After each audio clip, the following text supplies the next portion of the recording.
A Shared Sorrow. Written by Nentikobe and read by Goombasa. The air was growing colder the further north they ventured. Down in the Forgotten City, they could get by with what little they had been traveling with, but if they were to keep up with Sephiroth, they would need better gear. Cloud made a mental note of this as the party pressed onward. Yuffie, of course, could not keep her thoughts to herself.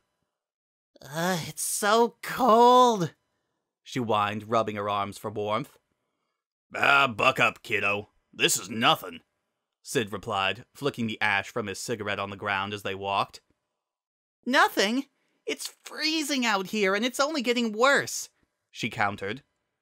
Doesn't bother me none, added Barrett with a shrug. Yeah? Well, I can't stand it, Yuffie huffed.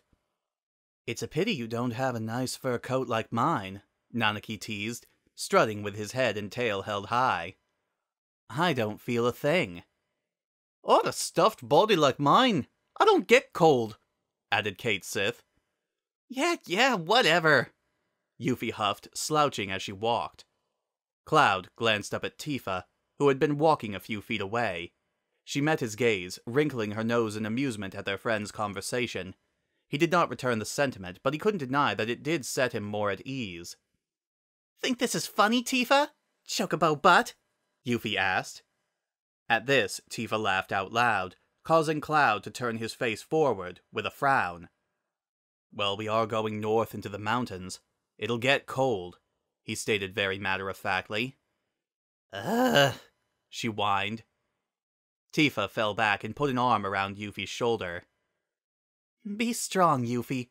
We'll make it, she said softly, smiling down at the teen. Yuffie returned the expression in kind.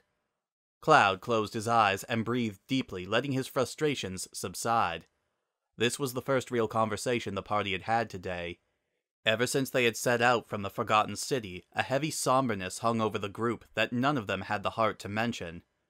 They all felt it. They all shared in the sadness. Cloud himself had wondered how it would even be possible to press on, yet somehow they were, and everyone had agreed to still follow him. The sound of footsteps came from behind him and off to the side. When Cloud looked up, there strode Vincent, meeting his gaze. We'll be crossing into the permafrost region within the next few hours. Cloud turned his head forward, looking up as he took a deep breath. I know. We'll need to stop for supplies. Warmer clothing.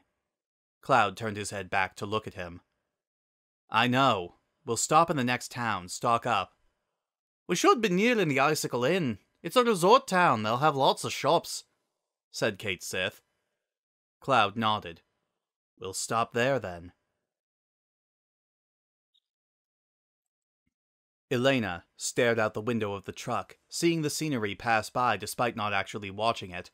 She kept playing recent events over and over again in her mind, unable to suppress the memories no matter how hard she tried. She remembered being at the Temple of the Ancients. Tseng had remained behind in the temple while she went off to their base camp just outside to radio an update on their mission. We have to report to the president, he had said. Always so efficient and professional, but to her, he was more. Hey Elena, how about dinner after this job is over? He had asked. She kept replaying that one question over and over in her mind. Everything after that, however, was a blur. Base camp. Contacted headquarters to relay their status. This is Elena. We found the temple and have gained access.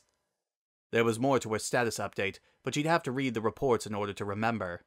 No other details committed themselves to her memories, for the next thing she did remember was finding Tseng slumped up against a tree, having stumbled out of the temple and across the bridge. He was bleeding everywhere, barely able to stand. Tseng! She cried, running to catch him before he fell. Try as she might, she could not keep him from sliding down the trunk. Elena. Tseng, what happened? His head lolled from side to side as he stumbled over his words. I don't understand what you're saying, sir. Hold on, I'll radio for help. She made it back to camp and requested an immediate evac, relaying their position. She made it back to Tseng with what bandages they had on hand and a cure materia, but she doubted it was enough to help with anything this severe. She pressed against the wound to stop the bleeding, tears streaming down her face as she begged Tseng to please hold on. Then there came a rumbling. The ground shook and the trees swayed all around them. And then it stopped. Not long after, she heard voices and the sound of feet falling quickly on the ground. Elena crouched low and watched, narrowing her eyes. Through the trees she saw them. Avalanche. Were they responsible for what had happened to Tseng? The truck hit a dip in the road, pulling Elena out of her reverie. They would arrive at Icicle Inn shortly. The town of Icicle Inn was covered in a thick blanket of snow that had fallen in the night. In the afternoon sun, it was warm enough to walk around outside with a heavy coat, but not by much. Yuffie crouched down in front of a wood-burning stove at the local hostel and reveled in the heat. "Ah, so much better," she said. The rest of the group all murmured their agreement. After securing their lodge, Cloud made his way upstairs alone, his mind preoccupied with recent past events. After removing his sword and kicking off his boots, he lay down on one of the beds, covering his eyes with his forearm. In his mind, all he could see was the flash of light reflected off of Sephiroth's sword as Aerith fell, already dead before Cloud caught her in his arms. He breathed in and out slowly and deeply, trying not to replay the moment in his mind, but unable to keep himself from doing so. Was it his fault? Had Sephiroth killed her because she was trying to stop him? Or had Sephiroth done it to get at him? Worse, it was almost Cloud's own hand that did the deed. He felt like he was losing himself. The weight of it all almost made him go crazy. "Hey, you doing okay?" came the soothing sound of a friendly voice. Cloud looked up to see Tifa standing there, watching him.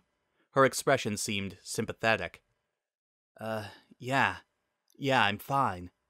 Cloud sat up, putting all of his weight on one arm behind him. Tifa approached him and gently sat down on the edge of the bed.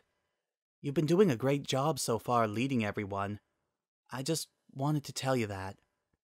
"Don't really feel that way." She looked away for a moment, trying to think of how to reply. Then, while staring at her hands in her lap, she said, "We're all hurting now, and I know it isn't easy, but we're all doing the best we can. You're doing the best you can. We're all here, aren't we?" Cloud looked at her quizzically, unsure of how to respond. "Just please remember that. Everything will work out in the end." Tifa stood up from the bed and made to leave the room.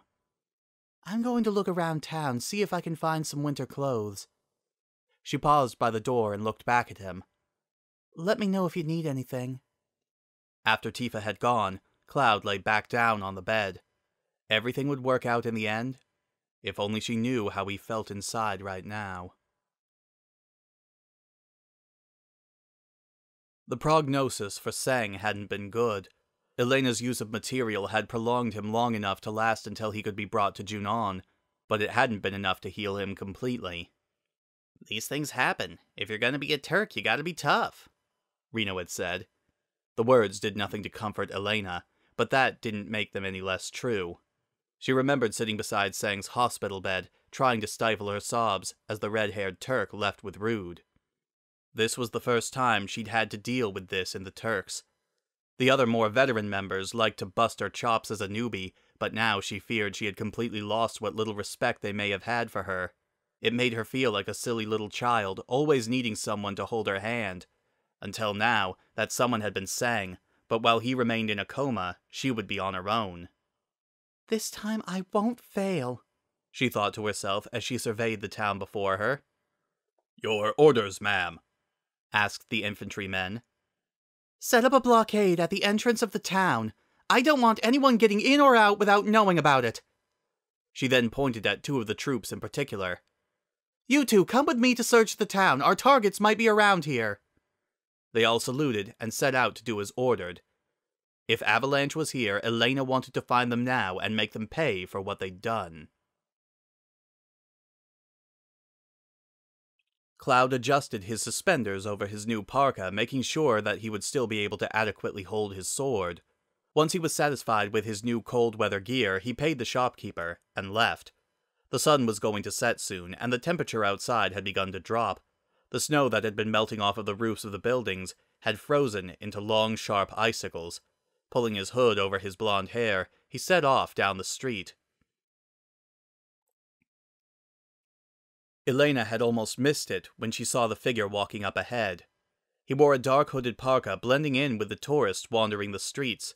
But what tourist would be walking around with a sword like that?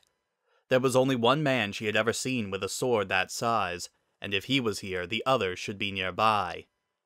There they are! Hurry! She hissed at the troops flanking her on the left and right, taking off down the street. Yes, ma'am, they replied, following behind her. Cloud made his way to the edge of town to get a better view of the passage beyond. He was anticipating a quiet view away from anyone else, but to his dismay came across one of the town locals along the path. It's steep downgrade past here. It's dangerous, the man cautioned. Cloud did not stop, but instead gave a shrug as he replied, Thanks, but I'm still going. The man shrugged back. I was just trying to be nice. Cloud made no response and continued onward. However, the next thing the man said made Cloud stop in his tracks. What the?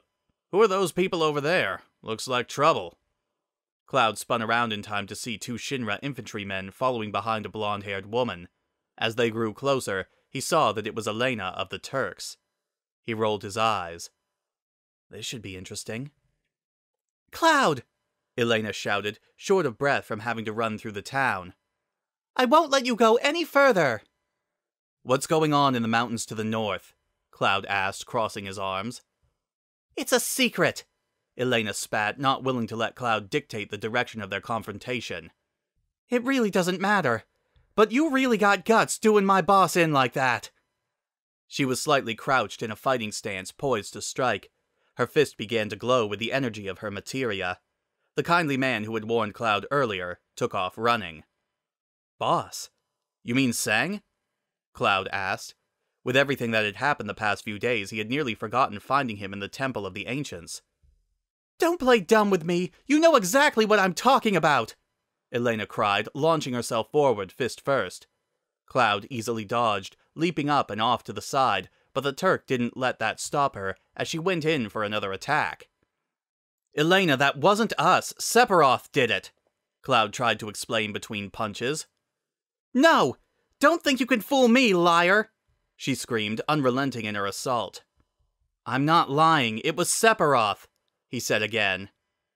Don't try to act innocent! I'll never forget it!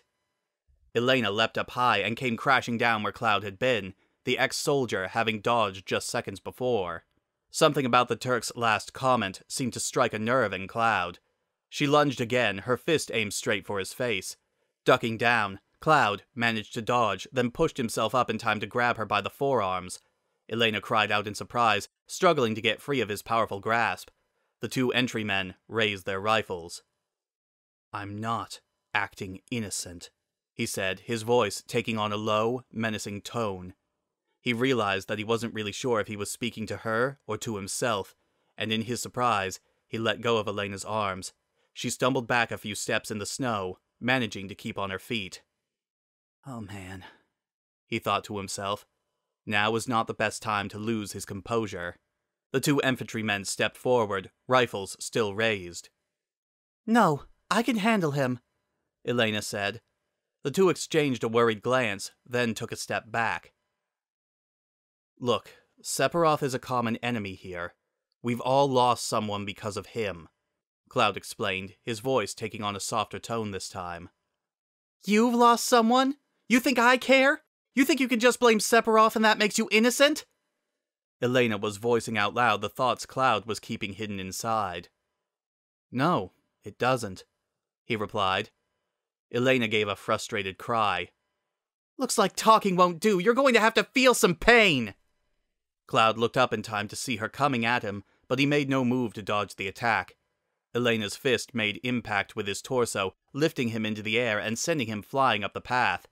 He fell onto the packed snow, which had become hard from a layer of ice that had formed over the top. Elena stopped in surprise, staring wide-eyed at where Cloud had fallen. Why? Why didn't you try to duck? Cloud did not answer as he slowly lifted himself up off the ground, propped up on his arms. Why didn't you try to duck? She screamed. You're right. I'm not innocent. No one said anything after that. Elena remained where she stood, shaking with anger. She had come here to avenge Tseng, and yet there was no vengeance to be had. Not here. Not against him. Elena wasn't sure why, but at the moment she realized she pitied him. Maybe she believed him, but she realized now what she should have seen back in Junon when she volunteered for this mission. She never should have come.